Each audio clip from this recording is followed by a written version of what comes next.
Hello viewers, সবাই কেমন আছেন? আশা করি অনেক ভালো। তো নতুন ভিডিওতে সবাইকে স্বাগতম। আজকে ইম্পর্টেন্ট একটা টপিক নিয়ে ভিডিও দিচ্ছি, আশা করি ভিডিওটা সবাই দেখবেন। তো আমাদের আজকের ভিডিওর টপিক হলো কিভাবে আমরা আলাদা কোম্পানির ডোমেইন আর হোস্টিং একসাথে কানেক্ট করতে পারবো। অর্থাৎ আপনি ডোমেইন কিনছেন এক কোম্পানি থেকে আর হোস্টিং কিনছেন আরেক কোম্পানি থেকে, ওই ডোমেইনটাকে এই হোস্টিং এর মধ্যে কিভাবে কানেক্ট করবেন। তো আলাদা কোম্পানির ডোমেইন আর হোস্টিং কে মূলত কানেক্ট করা হয় cPanel এর মধ্যে অ্যাডন ডোমেইন যে অপশন আছে এটার মাধ্যমে। সো আজকের ভিডিওতে আমরা দেখবো কিভাবে অ্যাডন ডোমেইন অপশনের মাধ্যমে আপনি ভিন্ন কোম্পানির ডোমেইনকে আরেক কোম্পানির হোস্টিং এর cPanel এর মধ্যে অ্যাড করতে পারবেন। তো আপনাদের যাদের ওয়েবসাইট আছে কিংবা নতুন ওয়েবসাইট খুলতে চাচ্ছেন, এছাড়া আপনারা ব্লগিং ক্যারিয়ার শুরু করতে চাচ্ছেন, এরকম যারা আছেন তাদের জন্য আজকের ভিডিওটা খুবই গুরুত্বপূর্ণ। তাই ভিডিওটা ফার্স্ট টু লাস্ট স্কিপ না করে দেখবেন, কারণ স্কিপ করে গেলে কিন্তু সব প্রসেস ঠিক মতো বুঝতে পারবেন না, এই প্রসেসটা কাজেও লাগাতে পারবেন না। সো এখন আমরা কম্পিউটার স্ক্রিনে চলে যাব। কম্পিউটার স্ক্রিনে গিয়ে দেখবো কিভাবে ভিন্ন কোম্পানির হোস্টিং cPanel এর মধ্যে অ্যাডন ডোমেইন অ্যাড করতে হয়। তাহলে চলুন বেশি কথা না বলে আমরা কম্পিউটার স্ক্রিনে চলে যাই।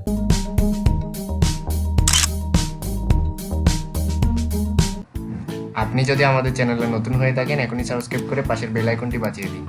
সো ভিউয়ার্স, আমরা চলে আসছি কম্পিউটার স্ক্রিনে। এখন আমরা দেখবো কিভাবে আমরা cPanel এর মধ্যে অর্থাৎ হোস্টিং cPanel এর মধ্যে অ্যাডন ডোমেইন অ্যাড করব। তো আপনাদেরকে বোঝানোর সুবিধার্থে আমি আমার গুগল ক্রোমের মধ্যে কয়েকটা ট্যাব ওপেন করে রাখছি, ইম্পর্টেন্ট ট্যাব যেগুলো আমাদের কাজে লাগবে। তো ভিডিও শুরু করার আগে আমি আরেকটা ইম্পর্টেন্ট বিষয় বলে রাখি, সেটা হলো অ্যাডন ডোমেইন অ্যাড করার জন্য অবশ্যই আপনি যে হোস্টিংটা কিনবেন, যে কোম্পানি থেকে যে হোস্টিং প্ল্যানটা কিনবেন, ওটা অবশ্যই দেখে কিনবেন যে ওটাতে কোনো অ্যাডন ডোমেইন অ্যাড করার অপশন আছে কিনা। ওই হোস্টিং প্ল্যানে যদি অ্যাডন ডোমেইন অ্যাড করার অপশন না থাকে, তাহলে কিন্তু আপনি ওই হোস্টিং cPanel এর মধ্যে অ্যাডন ডোমেইন অ্যাড করতে পারবেন না। তো এই ভিডিওর মাধ্যমে আমি আরো একটা বিষয় বলে রাখি, সেটা হলো আপনাদের যাদের মাস্টার কার্ড নাই কিংবা ডলারে পেমেন্ট করার মতো অপশন নাই, সো তারা বিদেশি কোম্পানি থেকে, পপুলার কোনো কোম্পানি থেকে ডোমেইন হোস্টিং কিনতে পারবেন না। তাদেরকে অবশ্যই বাংলাদেশি কোনো কোম্পানি থেকে কিনতে হবে।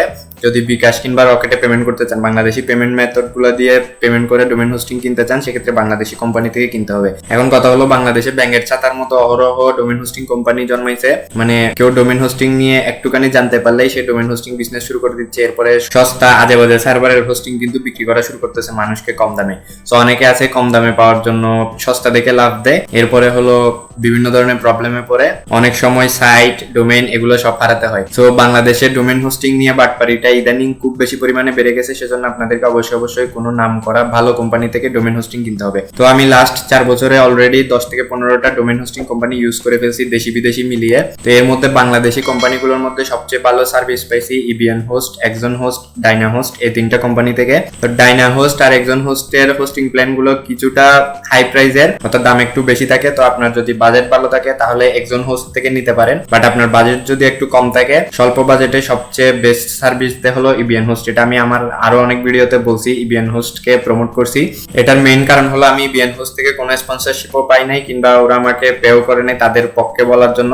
আমি আমার অনেকগুলো সাইট ইবিএন হোস্টে হোস্ট করে ভালো সার্ভিস পাইছি, এদের সার্ভিস সাপোর্ট অনেক ভালো, আমি ব্যবহার করে সুবিধা পাইছি। সেজন্যই আমার ভিউয়ার কিংবা আমাদের গ্রুপের মেম্বার যারা আছেন তাদেরকে আমি ইবিএন হোস্ট সাজেস্ট করি। মেইনলি হলো এদের সার্ভিসটা বাংলাদেশে সবচেয়ে ভালো, আর কোনো সমস্যা হলে সাথে সাথে সাপোর্টে যদি আপনি টিকেট ক্রিয়েট করেন, সেক্ষেত্রে তারা 1 ঘন্টার মধ্যে সাপোর্ট দেওয়ার ট্রাই করে। তো এদের সাপোর্টিভ আচরণের কারণে আমি এদেরকে রেকমেন্ড করতেছি। অনেক হোস্টিং কোম্পানি আমি ইউজ করছি যাদের কাছে আমি সার্ভিস পেয়ে 2-3 দিন এমনকি 1 সপ্তাহ কোনো রিপ্লাই পাইনি বিভিন্ন প্রবলেমের ক্ষেত্রে। এক্ষেত্রে ইবিএন হোস্ট কিন্তু 1 ঘন্টার মধ্যে 2 ঘন্টার মধ্যে সাপোর্টে রিপ্লাই দেওয়ার চেষ্টা করে। তো যারা এখনো হোস্টিং প্ল্যান কিনেননি তারা ইবিএন হোস্ট ইউজ করতে পারেন। ইবিএন হোস্টের লিংক আমি ভিডিওর ডিসক্রিপশন বক্সে দিয়ে দিছি, আপনারা লিংকে ক্লিক করে ইবিএন হোস্ট থেকে হোস্টিং কিনতে পারবেন। সো আমরা এবার ট্যাবগুলোতে চলে যাই গুগল ক্রোমের মধ্যে। এই ট্যাবগুলো আমি ওপেন করে রাখছি, একটা হলো sap.com, এরপর আরেকটা হলো porkbun.com। এই দুইটা ওয়ার্ল্ডের সবচেয়ে নামকরা ডোমেইন রেজিস্টার কোম্পানি। আমি স্যাপ আর porkbun থেকে অনেক ডোমেইন কিনে থাকি। অবশ্য ডোমেইন কেনার জন্য আপনার মাস্টার কার্ড লাগবে, পেপাল, পেওনিয়ার কিংবা ক্রিপ্টোকারেন্সি এসব কোনো একটা পেমেন্ট মেথড আপনাকে থাকতে হবে। বাংলাদেশি পেমেন্ট মেথড দিয়ে এই দুইটা সাইট থেকে আপনি ডোমেইন কিনতে পারবেন না। সো আপনার যদি পেমেন্ট মেথড গুলো না থাকে, সেক্ষেত্রে আপনি বাংলাদেশি সাইটগুলো ট্রাই করতে পারেন। আর দুইটা cPanel আমি অন করে রাখছি, একটা হলো আমার golpian.com সাইটের cPanel আর একটা হলো bignnews.com সাইটের cPanel। সো এই cPanel গুলোর মধ্যে আমি কিভাবে অ্যাডন ডোমেইন অ্যাড করতে হয় সেটা মূলত আপনাদেরকে দেখাবো। মেইনলি আমি অ্যাডন ডোমেইন অ্যাড করব হলো golpian-এর এই cPanelটার মধ্যে। বিজ্ঞান নিউজেরটা আমি এমনিতে আপনাদেরকে দেখানোর জন্য ওপেন করছি। আর লাস্টের এই ট্যাবটা হলো ইবিএন হোস্টের। আপনারা আমার ভিডিও দেওয়া ডেসক্রিপশন বক্সের লিংকে যদি ক্লিক করেন, ইবিএন হোস্টের লিংকে যদি ক্লিক করেন, এই লিংকটার মধ্যে আসবেন। এই লিংকে আসার পর আপনারা এখান থেকে ইবিএন হোস্ট থেকে ডোমেইন কিংবা হোস্টিং কিনতে পারবেন। সো ডোমেইন কিংবা হোস্টিং কেনার জন্য আপনাকে স্টোর এইটাতে যেতে হবে। যাওয়ার পর এখানে অনেকগুলা প্ল্যান আছে, হোস্টিং প্ল্যান আছে, আর নিচে হলো ডোমেইনের জন্য রেজিস্টারের নিউ ডোমেইন এটা আছে। সো এখানে একটা জিনিস বলে রাখি, আপনি যদি নতুন ব্লগার হন, ব্লগিং শুরু করতে চান, আপনার যদি ই-কমার্স কিংবা বিজনেস টাইপের কোনো সাইট না থাকে, আপনি আমাদের মতো ব্লগিং করতে চান, সেক্ষেত্রে একদম প্রথমে যে ফ্রি ডোমেইন প্ল্যানটা আছে, ফ্রি ডোমেইন প্ল্যানের মধ্যে 3টা হোস্টিং প্ল্যান আছে। এটার যে কোনো একটা আপনি আপনার বাজেট অনুযায়ী নিতে পারেন। তো আমি এটাতে একটু ক্লিক করে দেখাই। তো এখানে দেখেন ফ্রি ডোমেইন প্ল্যানের মধ্যে 3টা প্ল্যান আছে, এ বি সি। তো এই প্ল্যানগুলোর দাম কিছুদিন আগে পর্যন্ত অনেক কম ছিল, আর জুন মাসে অর্থাৎ এই মাসে প্ল্যানের দাম একটু বাড়িয়ে ফেলছে ইবিএন হোস্ট। তবে অন্যান্য হোস্টিং কোম্পানি থেকে এখনো পর্যন্ত কম আছে। প্রথম প্ল্যানের মধ্যে আপনি 2 জিবি স্পেস পাবেন আর একটা ফ্রি .com ডোমেইন পাবেন। তবে এই প্ল্যানের মধ্যে একটা ঝামেলা আছে, সেটা হলো পরের বছর থেকে আপনাকে .com ডোমেইনটার জন্য পে করতে হবে, 850 টাকা করে পে করতে হবে। সো এই 1350 টাকার সাথে আরো 850 টাকা অ্যাড হবে ডোমেইনের প্রাইস হিসেবে, অর্থাৎ ডোমেইনটা প্রথম বছর ফ্রি থাকবে, পরের বছর থেকে ডোমেইনের জন্য আপনাকে পে করতে হবে। প্ল্যান বি আর প্ল্যান সি এক্ষেত্রে কিন্তু ডোমেইনটা লাইফ টাইম ফ্রি থাকবে, আপনাকে এক্সট্রা কোনো টাকা পে করতে হবে না। প্রতি বছরই আপনাকে 1990 টাকা করে দিতে হবে প্ল্যান বি এর জন্য, আর প্ল্যান সি এর জন্য 2690 টাকা করে দিতে হবে প্রতি বছর। আর এটার সাথে যে ফ্রি ডোমেইনটা পাবেন, এটা লাইফ টাইম অটো রিনিউ হতে থাকবে আপনি যদি প্ল্যানটা রাখেন, অর্থাৎ প্ল্যানটা প্রতি বছর রিনিউ করেন। তো নতুন যারা ব্লগিং শুরু করতে যাচ্ছেন তাদেরকে আমি সবসময় প্ল্যান বিটা সাজেস্ট করব, কারণ এই ক্ষেত্রে আপনার পরের বছর কিন্তু অ্যামাউন্ট বাড়বে না, 1990 টাকায় আপনাকে কিন্তু পে করতে হবে। আর এক্ষেত্রে আপনি 5 জিবি স্পেস পাবেন আর একটা ফ্রি .com ডোমেইন পাবেন। আর আপনার বাজেট যদি আরেকটু বেশি থাকে, সেক্ষেত্রে আপনি 2690 টাকা দিয়ে 10 জিবি নিতে পারেন, অর্থাৎ 5 জিবি ডাবল নিতে পারেন। এটা হলো এটার চেয়েও বেটার, বাট আপনার বাজেট কম থাকলে প্ল্যান বিটা নেওয়াটাই সবচেয়ে বেটার। এখন এখানে একটা জিনিস আছে, সেটা দেখেন, এখানে কিন্তু লেখা আছে নো অ্যাডন ডোমেইন, অর্থাৎ প্ল্যান এটা যদি আপনি কিনেন, সেটাতে জাস্ট যে ফ্রি .com ডোমেইনটা পাবেন সেটা ইউজ করতে পারবেন, আর কোনো আলাদা অ্যাডন ডোমেইন ইবিএন থেকে কেনা হোক, একজন হোস্ট থেকে কেনা হোক, আপনার পরগুন থেকে কেনা হোক, কিংবা স্যাপ থেকে কেনা হোক, যে কোম্পানি থেকে কিনেন না কেন, কোনো কোম্পানির ডোমেইন আপনি এই প্ল্যানটাতে অ্যাডন ডোমেইন হিসেবে ইউজ করতে পারবেন না। এক্ষেত্রে দেখেন প্ল্যান বি তে আপনি 3টা অ্যাডন ডোমেইন অ্যাড করতে পারবেন, আপনার মূল ডোমেইনটা ছাড়া যেটা ফ্রি পাবেন সেটা বাদেও আরো 3টা অ্যাডন ডোমেইন অ্যাড করতে পারবেন। তারপর প্ল্যান সি তে আপনি মূল ডোমেইনটা বাদে আরো 5টা অ্যাডন ডোমেইন অ্যাড করতে পারবেন। তো আপনার হোস্টিং প্ল্যান কেনার সময় যে কোম্পানি থেকে কিনেন না কেন, অবশ্যই প্ল্যানের ডিটেইলস দেখে নেবেন, সেখানে দেখে নেবেন অ্যাডন ডোমেইন আছে কিনা। সো অ্যাডন ডোমেইন শব্দটাকে অনেক সাইটে লেখা থাকে ওয়েবসাইট, এখানে 3 অ্যাডন ডোমেইন না লিখে 3 ওয়েবসাইট লেখা থাকতে পারে। ওয়েবসাইট লেখা থাকলে সেটাও কিন্তু অ্যাডন ডোমেইন বোঝায়। 3 ওয়েবসাইট আর 3 অ্যাডন ডোমেইন দুটাই সেম কথা। আর যদি না বুঝেন, সেক্ষেত্রে হোস্টিং কোম্পানিকে জিজ্ঞেস করে নেবেন তাদের এই প্ল্যানে অ্যাডন ডোমেইন অ্যাড করা যাবে কিনা। তবে একটা মজার বিষয়, সেটা হলো আমি গোলপিয়ানের যে প্ল্যানটা, আপনি এখানে গোলপিয়ানের যে cPanelটা দেখতেছেন, এটা 10 জিবির একটা প্ল্যান। এটা আমি কিনছি 2019 সালে। 2019 সালে প্ল্যানটার দাম অনেক কম ছিল, মাত্র 1650 টাকা করে ছিল। এখন 10 জিবির প্ল্যান হয়ে গেছে প্রায় 2700 টাকা। আর একটা বিষয় হলো, এখনের 10 জিবি প্ল্যানটাতে 5টা অ্যাডন ডোমেইন, হাইয়েস্ট 5টা অ্যাডন ডোমেইন অ্যাড করা যায়। বাট আমি যে প্ল্যানটা কিনছিলাম ওটাতে ছিল unlimited add-on domain, unlimited subdomain, অর্থাৎ সবকিছু আনলিমিটেড ছিল। এটার কারণে দেখেন আমার এখানে cPanel আসলে দেখেন অ্যাডন ডোমেইন অপশনের পাশে কিন্তু ইনফিনিটি চিহ্ন দেখাচ্ছে। ইনফিনিটি চিহ্ন মানে হলো আনলিমিটেড, আপনার যতটা ইচ্ছা ততটা অ্যাড করা যাবে। তো আমি চাইলে গোলপিয়ানের এই প্ল্যানটার মধ্যে 100+ অ্যাডন ডোমেইনও কিন্তু অ্যাড করতে পারবো, কোনো সমস্যা হবে না। বাট আমার স্পেস কিন্তু লিমিটেড, মাত্র 10 জিবি, তো ওগুলা শেষ হয়ে যেতে পারে। আর 100+ ডোমেইন প্লাস সাইট চালানো কিন্তু সোজা কথা না, এটা কারো পক্ষে সম্ভবও না খুব একটা, অবাস্তব একটা বিষয়। তারপর আমি মানে জানাই রাখলাম আপনাদেরকে, সেটা হলো আমার এই প্ল্যানটাতে ইনফিনিটি ছিল, অর্থাৎ আনলিমিটেড ছিল।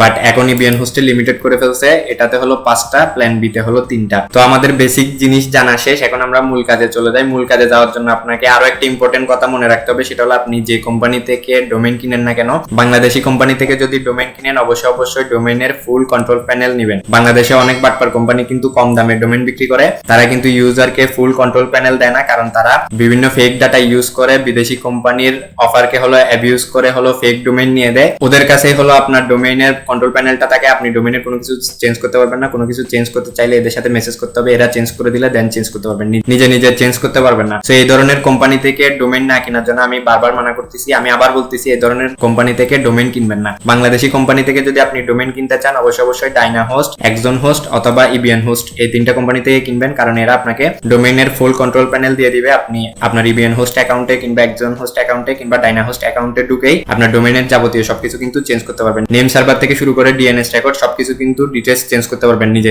কারো মুখাপেক্ষী হতে হবে না। তো সেজন্য অবশ্যই সস্তা কোম্পানির দিকে দৌড়াবেন না, পপুলার কোম্পানি, ভালো কোম্পানির থেকে ডোমেইন নেবেন। আর সেপ কিংবা পরগুন এই ধরনের বিদেশি কোম্পানিগুলো থেকে কিনলে তো আপনাকে অবশ্যই এরা ফুল কন্ট্রোল প্যানেল দিবে, কারণ এরা অনেক নাম নামকরা কোম্পানি। ইন্টারন্যাশনাল কোম্পানিগুলো থেকে ডোমেইন কিনলে এই একটা চিন্তা থাকে না, কারণ এরা আপনাকে অল টাইম ইন্টারন্যাশনাল প্রায় 99% কোম্পানি হলো আপনাকে ফুল ডোমেইন কন্ট্রোল প্যানেল দিয়ে দিবে। সো এখন আমি আমার সেভ অ্যাকাউন্টে যাই। সেভ অ্যাকাউন্টে দেখেন আমার দুইটা ডোমেইন কিনা আছে, এর মধ্যে একটা হলো বাদন XYZ, এটা আমি আমার পার্সোনাল পোর্টফোলিও সাইট বানানোর জন্য কিনছি ডোমেইনটা। সো আপনি সেভ থেকে যদি ডোমেইন কিনেন, ডোমেইনের উপর ক্লিক দিলে ডোমেইন সেটিং করার অপশনগুলো পেয়ে যাবেন। সাইট ভেদে আলাদা আলাদা হতে পারে, আপনার পরগুনের সেটিং একরকম, তারপর ইবিএন হোস্টের সেটিং একরকম, একজন হোস্টের সেটিং একরকম। সেটিং আলাদা আলাদা হলেও মূল কনসেপ্টটা, মূল কাজগুলো কিন্তু সেম। তো আপনাকে ডোমেইনের কন্ট্রোল প্যানেলটা খুঁজে নিতে হবে, যে অ্যাকাউন্টই হোক না কেন, যে সাইটের অ্যাকাউন্টই হোক না কেন, আপনাকে ডোমেইনের কন্ট্রোল প্যানেল কোথায় গিয়ে আপনি ডিএনএস রেকর্ড কিংবা নেম সার্ভার এগুলো চেঞ্জ করতে পারবেন অপশনটা খুঁজে নিতে হবে। যেখানে আপনি নেম সার্ভার চেঞ্জ করার অপশনটা পাবেন, সেখানে নেম সার্ভার চেঞ্জ করে নিলে আপনি যে কোনো cPanel এ অ্যাডন ডোমেইন অ্যাড করতে পারবেন। তো আমি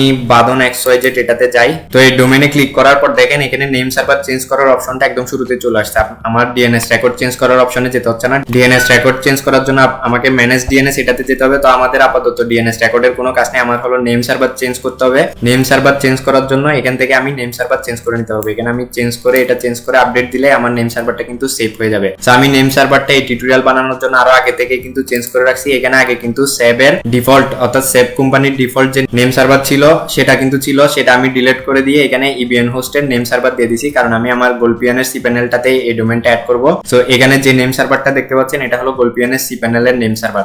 বিজ্ঞান নিউজের cPanel এর নেম সার্ভার কিন্তু আলাদা, প্রত্যেকটা হোস্টিং প্ল্যানের জন্য কিন্তু আপনাকে আলাদা আলাদা নেম সার্ভার দিবে। এখন নেম সার্ভারটা কিভাবে খুঁজে পাবেন, অর্থাৎ হোস্টিং cPanel এর নেম সার্ভারটা কিভাবে খুঁজে পাবেন? আপনি যখন কোনো হোস্টিং কোম্পানি থেকে হোস্টিং প্ল্যান কিনবেন তখন আপনাকে cPanel এর ডাটা সমেত একটা ইমেল করবে। ইবিএন হোস্ট থেকে যদি আপনি হোস্টিং কিনেন তাহলে আপনার cPanel এর login access, user name, password, তারপর বিভিন্ন ডাটা সমেত আপনাকে ওরা একটা ইমেল দিবে যখনই প্ল্যানটা কিনবেন তখন। সো ওই ইমেলের মধ্যে কিন্তু আপনি ওই cPanel এর নেম সার্ভারটা পেয়ে যাবেন। ওই ইমেল থেকে আপনি নেম সার্ভারটা কপি করে নিয়ে যে ডোমেইনটা অ্যাডন ডোমেইন হিসেবে অ্যাড করতে চান সেটার নেম সার্ভার এডিট করে আপডেট করে দিতে পারেন। আরেকটা বিষয়, আপনি যদি ওই ইমেলটা হারাই ফেলেন কিংবা আপনি হোস্টিং প্ল্যান কিনছেন অনেকদিন আগে, ওই নেম সার্ভার আপনার মনে নাই, ইমেলটা অনেক পিছনে চলে গেছে, সেক্ষেত্রে একটা সহজ কাজ করতে পারেন, সেটা হলো গুগলে গিয়ে হুইচ ডাটা চেক লিখে সার্চ দিবেন, তাহলে অনেকগুলো হুইচ ডাটা চেকার টুলের হলো লিংক চলে আসবে। যে কোনো একটা টুলে আপনি ঢুকতে পারেন, গুগলে ফার্স্ট পেজে যে টুলগুলো আছে সেগুলোর মধ্যে যে কোনো একটা টুলে ঢুকবেন। ঢুকার পরে আপনি হোস্টিং কেনার সময় যে মেইন ডোমেইনটা নিছেন, অর্থাৎ আমার এখানে গোলপিয়ানের জন্য মেইন ডোমেইন হলো golpian.com। সো আমি হুইচ ডাটা চেকে গিয়ে যদি golpian.com ডোমেইনটা সার্চ মারি, অর্থাৎ মেইন ডোমেইন যেটা সেটা যদি সার্চ মারি, তাহলে আমার ওই ডোমেইনটা ডাটাগুলো চলে আসবে, সেখানের মধ্যে নেম সার্ভারটাও চলে আসবে। ওইখান থেকে হুইচ ডাটা টুল থেকে আমি নেম সার্ভারটা নিয়ে এখানে দিতে পারি যদি ভুলে যাই। সো আমি গোলপিয়ানের ক্ষেত্রে এটাই করছি, কারণ আমি এটা 19 সালে কিনছি, তখনকার পুরনো মেল এখন খুঁজে পাওয়া আমার জন্য পসিবল না, সেজন্য আমি হুইচ ডাটা চেকার দিয়ে আমার নেম সার্ভারটা চেক করে নিছি, নিয়ে হুইচ ডাটা টুল থেকে নেম সার্ভারটা কপি করে এনে এখানে পেস্ট করে দিছি। এখন বিজ্ঞান নিউজের cPanel এর যদি নেম সার্ভার আমি চেক করতে যাই তাহলে আমাকে বিজ্ঞাননিউজ.com ডোমেইনটাকে হলো হুইচ ডাটা চেকারের মধ্যে দিতে হবে, তাহলে আমি বিজ্ঞান নিউজের cPanel এর নেম সার্ভারটা পেয়ে যাব। আর এই ডোমেইনকে যদি বিজ্ঞান নিউজের cPanel এ অ্যাড করতে চাই সেক্ষেত্রে এই নেম সার্ভারটা চেঞ্জ করে বিজ্ঞান নিউজের নেম সার্ভারটা দিয়ে দিব। তারপর পর্কবুনে আমি যাই। পর্কবুনে দেখেন আমার 3টা ডোমেইন আছে। পর্কবুনে লগইন করার পর এখানে ডোমেইনের পাশে যে ডিটেইলস বাটনটা আছে এই বাটনটাতে ক্লিক দিলে আপনি নেম সার্ভার চেঞ্জ করার অপশন পাবেন। এটাতে আমি ক্লিক দিই। অবশ্য আমার এই ডোমেইনটা কিন্তু এক্সপায়ার হয়ে গেছে, এটা অনেক টাকা রিনিউ করতে হয়, $35 প্লাস রিনিউ ফি, সেজন্য আমি এটা রিনিউ করি নাই। আর তারপরে ডাটাগুলো দেখা যাচ্ছে। তো ডিটেইলসে ক্লিক দেওয়ার পর অথরিটেটিভ নেম সার্ভার, এখানে যে এডিট অপশনটা আছে এটাতে ক্লিক দিলে এখানে পর্কবুনের যে 4টা ডিফল্ট নেম সার্ভার আছে এগুলো ডিলিট দিয়ে আমি যদি এই নেম সার্ভার দুইটা ইবিএন হোস্টের নেম সার্ভার দুইটা যদি আমি এখানে দিয়ে দিই তাহলে আমার এই ডোমেইনটাকেও কিন্তু আমি গোলপিয়ানের মধ্যে অ্যাড করতে পারবো। তো আপনার প্রথম কাজ হলো আপনার অ্যাডন ডোমেইনের নেম সার্ভারে গিয়ে নেম সার্ভারটাকে আপডেট করে নিতে হবে। আপনার হোস্টিং cPanel এর নেম সার্ভার যেটা সেটাকে হলো আপনার অ্যাডন ডোমেইনের নেম সার্ভার হিসেবে সেট করতে হবে। তো নেম সার্ভার হিসেবে সেট করার পর আপনাকে 12 থেকে 24 ঘন্টা পর্যন্ত অপেক্ষা করতে হবে। অনেক সময় 12 ঘন্টায় হয়ে যায়, অনেক সময় 24 ঘন্টা লাগে। 24 ঘন্টায় না হলে আরো বেশিক্ষণ অপেক্ষা করতে হবে, আপনার 36 ঘন্টা 48 ঘন্টা অর্থাৎ 2 দিন পর্যন্ত অপেক্ষা করতে হতে পারে নেম সার্ভারটা হোস্টিং cPanel ডিটেক্ট করার জন্য। সো বেশিরভাগ ক্ষেত্রে দেখা যায় 12 ঘন্টায় হয়ে যায়। আমি এই নেম সার্ভারটা অ্যাড করছি অনেক দিন হয়ে যাচ্ছে, প্রায় 10-15 দিন হয়ে গেছে। এতদিনে এটা ডিটেক্ট হয়ে গেছে, এটার আর কোনো ঝামেলা থাকবে না। তবে আপনি নেম সার্ভার চেঞ্জ করার সাথে সাথে যদি ট্রাই করেন সেক্ষেত্রে হয়তো অ্যাড নাও হতে পারে। সো সেজন্য নেম সার্ভার অ্যাড করার একদিন পর ট্রাই করবেন। তো এখন আমাদের নেম সার্ভার অ্যাড করা শেষ, এরপরে আমরা cPanel এ যাব, অর্থাৎ যে হোস্টিং cPanel এর মধ্যে আমরা অ্যাডন ডোমেইন অ্যাড করব সেটার মধ্যে যাব। যাওয়ার পর এখান থেকে অপশনগুলোর মধ্যে থেকে খুঁজে নিব অ্যাডন ডোমেইন কোথায় লেখা আছে। তো ম্যাক্সিমাম cPanel এর ইন্টারফেস কিন্তু মোটামুটি প্রায় সেম, ফাংশনগুলো সবকিছুই কিন্তু সেম থাকে। সো আপনি এখানে দেখেন অ্যাডন ডোমেইন অপশন আছে, আপনি আপনার cPanel এর মধ্যে অ্যাডন ডোমেইন অপশনটা খুঁজে নেবেন। অপশনটা খুঁজে নেওয়ার পর সেটার উপর ক্লিক করবেন। ক্লিক করার পর এখানে আমাদেরকে ডোমেইনটা লিখতে হবে, যে অ্যাডন ডোমেইনটা আমরা অ্যাড করতে চাচ্ছি সেই ডোমেইন ডোমেনটা লিখতে হবে। তো আমি এখানে লিখে দিব বাঁধন। তো এখানে চলে আসছে বাঁধন XYZ, এটা আমি দিয়ে দিলাম, আমার এই ডোমেনটা এখানে দিয়ে দিলাম cPanel এর মধ্যে। দেওয়ার পর ক্রিয়েট অ্যান FTP অ্যাকাউন্ট, এটা আমি মার্ক দিলেও দিতে পারি, না দিলেও না দিতে পারি। এটা যদি দিই তাহলে আমার এই ডোমেনটার জন্য আলাদা একটা FTP অ্যাকাউন্ট ক্রিয়েট হবে, আর যদি এটা মার্ক না করি তাহলে আমার যে ডিফল্ট FTP অ্যাকাউন্ট আছে golpian.com ডোমেইনের জন্য সেটার মধ্যে কিন্তু এটার ডাটাগুলো যাবে। সো সেটার মধ্যে এটার ডাটাগুলো গেলে আমার কোনো অসুবিধা নাই, কারণ এটা আমার নরমাল একটা 1-2 পেজের সাইট হবে, এটা তো আর ব্লগিং সাইট হবে না, খুব বেশি ডাটা থাকবে না, সেজন্য আমার এটা না দিলেও চলবে, আলাদা FTP অ্যাকাউন্ট ক্রিয়েট না করলেও চলবে। সো এখানে আর কিছু করতে হবে না, আমরা জাস্ট অ্যাড ডোমেইন এই বাটনে যদি ক্লিক দিই তাহলে আমাদের ডোমেইনটা অ্যাডন ডোমেইন হিসেবে অটোমেটিক্যালি কিন্তু অ্যাড হয়ে যাবে। নেম সার্ভার যদি ডিটেক্ট করতে না পারে সেক্ষেত্রে কিন্তু সাথে সাথে অ্যাড হবে না, আপনাকে অপেক্ষা করতে হবে নেম সার্ভার ডিটেক্ট হওয়া পর্যন্ত। বাট আমার এটা নেম সার্ভার অবশ্যই ডিটেক্ট হবে, কারণ আমি নেম সার্ভার চেঞ্জ করছি অনেকদিন হয়ে যাচ্ছে। তো আমি এখানে অ্যাড বাটনে ক্লিক দিয়ে দেখাই আপনাদেরকে। সো দেখেন অ্যাড বাটনে ক্লিক দেওয়ার সাথে সাথে কিন্তু আমাদের ডোমেইনটা অ্যাড হয়ে গেছে, কারণ আমার নেম সার্ভারটা ইজিলি ডিটেক্ট করছে অনেকদিন আগে অ্যাড করার কারণে। তো আমাদের অ্যাডন ডোমেইনটা যে ফুললি কাজ করতেছে সেটার প্রুফ আমি আপনাদেরকে দেখাই। এটার জন্য আমরা আবার cPanel এ যাই, যাওয়ার পর আমরা সফটকুলাস অ্যাপ ইনস্টলার এটাতে আসবো। এটাতে আসার পর ওয়ার্ডপ্রেস আসবো, অর্থাৎ ওয়ার্ডপ্রেস যেভাবে ইনস্টল করে ওই প্রসেসটাতে আমরা যাব। যারা যারা cPanel এর মধ্যে ওয়ার্ডপ্রেস কিভাবে ইনস্টল করেন সেটা জানেন না, তাদের জন্য আমার একটা ভিডিও আছে, ভিডিওটা আই বাটনে ক্লিক দিয়ে কিংবা নিচে ডেসক্রিপশন বক্সে লিংক দেওয়া থাকবে, সেখান থেকে আপনারা দেখে নিতে পারেন। তো ওই প্রসেসটা ফলো করে আমরা মূলত এখন দেখাবো আমাদের অ্যাডন ডোমেইনটা যে অ্যাক্টিভ হয়েছে সেটা। তো আমরা ওয়ার্ডপ্রেসে যাই, ওয়ার্ডপ্রেসে গিয়ে আমরা ওয়ার্ডপ্রেস ইনস্টল করার পেজে যাব। ওয়ার্ডপ্রেস ইনস্টল করার পেজে যাওয়ার পর দেখেন এখানে ডোমেইন চুজ ডোমেইন যে অপশনটা আছে সেখানে আমাদের ডিফল্ট ভাবে গোলপিয়ানটাকে দেখাচ্ছে। তো আমাদের অ্যাডন ডোমেইনটা যদি অ্যাক্টিভ হয় এখানে অ্যাডন ডোমেইনটাকে সহ দেখাবে, আর যদি অ্যাক্টিভ না হয় সেক্ষেত্রে দেখাবে না। তো আমরা চেক করে দেখি আমাদের অ্যাডন ডোমেইনটা অ্যাক্টিভ হয়েছে কিনা। সো এখানে দেখেন বাঁধন XYZ এই ডোমেইনটা কিন্তু দেখা যাচ্ছে, তার মানে আমাদের অ্যাডন ডোমেইনটা সাকসেসফুলি অ্যাড হয়ে গেছে এবং এটা অ্যাক্টিভলি কাজ করতেছে। তো এখানে আমাদের আরো একটা অ্যাডন ডোমেইন আছে, সেটা হলো ajairamemes.com। এই ডোমেইনটা অবশ্য আমি ইবিএন হোস্ট থেকে কিনছি, আরেকটা প্ল্যানে কিনছি আর কি। তো ইবিএন হোস্ট থেকে কেনা ডোমেইনের হলো নেম সার্ভার খুব একটা চেঞ্জ করতে হয় না, কারণ ওরা আপনাকে সেম নেম সার্ভারই দিবে। ইবিএন থেকে যদি হোস্টিং কেনার পর আপনি ইবিএন হোস্ট থেকে যদি আলাদা একটা অ্যাডন ডোমেইন কিনেন তাহলে নেম সার্ভার মোটামুটি সেমই থাকবে যদি আপনার সেম অ্যাকাউন্ট হয়। তো সেক্ষেত্রে নেম সার্ভার চেঞ্জ করার প্রয়োজন পড়ে না, অটোমেটিক্যালি আপনি অ্যাড করতে পারবেন আপনি যে হোস্টিং প্ল্যানটা কিনছেন সেটার মধ্যে। সো ভিউয়ার্স, আজকে আমরা দেখলাম কিভাবে আমাদের হোস্টিং cPanel এর মধ্যে অন্য কোম্পানির অ্যাডন ডোমেইন অ্যাড করতে হয়। তো ভিডিওটা আজকের মতো এতটুকু। ভিডিওটা ভালো লাগলে অবশ্যই লাইক কমেন্ট শেয়ার করবেন। আপনাদের যেসব বন্ধুরা ব্লগিং শুরু করেছে কিংবা ব্লগিং শুরু করতে চাচ্ছে, ডোমেইন হোস্টিং সম্পর্কে পর্যাপ্ত ধারণা নাই, তাদের কাছে ভিডিওটা শেয়ার করবেন যাতে তাদের হেল্প হয়। আর আপনারা এই ভিডিওর কোনো কিছু যদি না বুঝে থাকেন তাহলে অবশ্যই ভিডিওতে কমেন্ট করবেন, আমি কমেন্টে আপনাদের সমস্যার সমাধান দেওয়ার চেষ্টা করব। তো সবাই ভালো থাকেন, সুস্থ থাকেন, আল্লাহ হাফেজ।